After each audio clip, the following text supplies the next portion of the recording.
I've never really been into podcasts or anything like that. I've always found them kind of like, well, I could listen to music in that window or have an audiobook. It's never been something that really appealed to me. But I do like Kevin Smith. You know, his early work was indicative of the potential he had. I know a lot of people hate his later work, such as Tusk and Yoga Hosers, but at the end of the day, his voice has still remained pretty consistent. He's a big stoner who's got some interesting takes on life. He's a very fun guy in so many ways. So I decided that I'd actually watch the YouTube videos for the, Fat Man and Batman, just basically his channel. This isn't plugging him, or his channel at all, but I found them interesting, and, I do like Mark Bernardin. But I'm so glad that I started watching them, because I learned about The Dark Knight, a true Batman story, which was written by Paul Dini and came out 2 years ago. It's 2016, but I didn't know about it. None of the circles that I travelled in had mentioned it to me explicitly, or mentioned it in such a way that I knew what it was. But hearing Paul Dini tell it himself in one episode really made me want to read it. This wonderful sort of meta commentary, in a way, or this meta piece, where the characters are talking to him. This isn't a Batman story in the sense of, you see him in Gotham fighting crime. This is a Paul Dini story, told through the lens of a guy who writes and works in animation. It could easily have just been, the Tiny Toon Adventures characters, or Wacko, Yakko and Dot, who were talking to him throughout this recovery from the incident, which I will go into in a short while.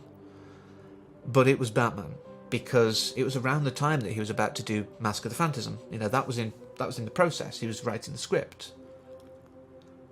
And then his world just fell apart. And like I say, this is his, I'm sure, slightly fictionalized account of it all. But it's a way of helping him deal, and he even credits Kevin Smith for helping him get this story together in his head, helping him deal with it, helping him come to terms. And now I'm going to get into the meat of it, and I do want to say up front, this is a story about a man getting beaten. This is a story of a mugging. That's what he's always claimed it as, There's no dancing around it with him. And if that kind of thing upsets you, walk away now. This is your opportunity. I know some people may have had similar experiences and might not be in a comfortable place to deal with it. So go away and come back if you feel that you're strong enough at a later point. I totally understand. It's my trigger warning, if you will. But assuming that you're comfortable and content to carry on, I will go into the brief details. Again, it's covered in the material and in the video on Kevin Smith's channel, and I'm sure various other places it's come up. But one night he was walking a girl home after an unsuccessful date. As we find out, I found out more in the material itself, the graphic novel. And, he's walking in LA. You see people of various types. There could be athletes, there could be models, actors. You don't think that they're thugs who are going to take you down. But these guys were. They started mocking him first of all, and he sort of turned to react, and all of a sudden he's set upon, thrown to the ground, and just they are throwing every body part they can at him, to every body part they can. His injuries were extensive. Obviously the psychological damage was quite immense, but his physical injuries were extensive. His zygomatic arch, I believe it's called, which I think is the bit around the eye, there were bits of his skull that weren't there, let's put it that way. They turned to powder. That was what the doctors told him. That's how hard these guys were kicking. He could have died quite easily. And even at the end, they were like, close your eyes and just wait for it. We will shoot you. And reading this piece, his then real dive into depression. There is no other way around it. He didn't want to go into work. He didn't want to do anything. He didn't want his friends to come over and see what it was. He imagined... There's a really funny story that he's told, and I'm going to feel awful telling it in a way, but on the night that one of the police who attended were like, oh, you're a cartoonist or something. It's like, yeah, I write for them. Oh, what'd you do? Batman. Oh, you could have used him tonight. Really sensitive. Well done, LAPD. Slow clap. But he thought it himself. And according to the graphic novel, he even had this inner battle with Batman, saying, you could have, or you should have been there. It's like, I was. You chose not to listen to me. You thought that there could be something more to these guys, but you chose to ignore it.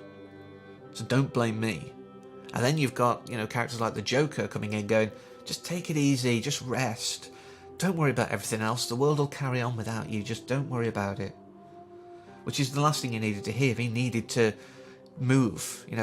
His boss was calling in saying, are you coming to do the script? We can carry on for a while, take as long as you need, but I really think you should come in and do some. And he was trying to work from home, just really trying to pretend it didn't happen. And it took just one day going shopping, actually going out for groceries, something that had terrified him. He did it during quiet periods, and generally not at night if he could avoid it, generally going out never if he could avoid it, but if he had to go out, he would do it at the quieter periods. There were less people around, so no one could jump him. And he was speaking to a guy there, and he said his wife had cancer and cartoons helped her through. It wasn't the Batman cartoons, it was the stuff like Tiny Toons and Animaniacs and stuff, and it just made her laugh. It made the pain more bearable for her, knowing that he was helping people, knowing that he was doing good, gave him the push. Everyone else tried everything else, but what got him coming back to life, really, was someone saying, you matter. My wife deals with pain because of you. Your work directly impacts us in a good way.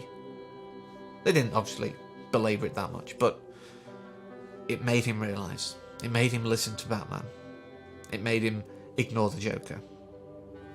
It made him rebalance these characters in his head so that he could listen to whose advice he wanted relevant to the situation. It was no longer a case of having to have them battle. And he started getting back to work. He started getting back to life. He started his life back up. And again, did this graphic novel years later. Because this was in like the 90s that this happened. So many years later, he's finally got it done. With great art, great art as well. Do have to give a shout out to that. It wouldn't be half as good without the artwork on there, but the story is the key piece here, and it resonates. I've been depressed. I've never wanted to do anything. I've covered it before on this channel. I've had moments where I'm just like, should I bother? Should I do anything at all? I did even have a period way back when where I was getting a kicking just for something completely innocuous, and that was off people I knew. So, in a way, that was kind of worse in some ways, because strangers on the street you may never see again, but people there's a chance. But I gave up in that moment as well. I was receiving, and I was just like, oh, doesn't matter. They can do whatever they want. It's only years later where I can actually say that quite openly and comfortably. And I'm not asking for sympathy at all. But I didn't have Batman that I created. Because at the end of the graphic novel he says, I did actually listen to you at one point. I said you weren't there for me, but I realised you were. You told me to stand up.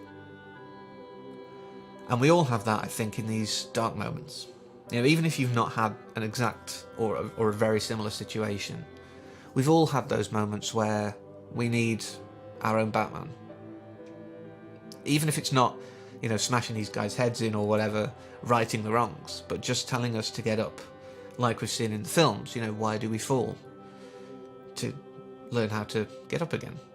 And it's true. I think sometimes we do need to remember that.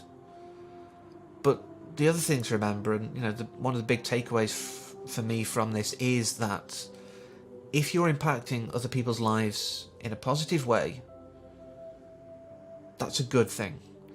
Even if you're only impacting your own life in a good way, that's a good thing. You're still a person too. You matter. Just like we all matter. And that's something that I've said a number of times. If you're just even making one person happy, it's worthwhile. And it's something I believe in strongly for many years now. And I think it's words to live by. But I think that'll be it for this week. You know, it's been quite heavy, so maybe I'll try and find something fun for next time.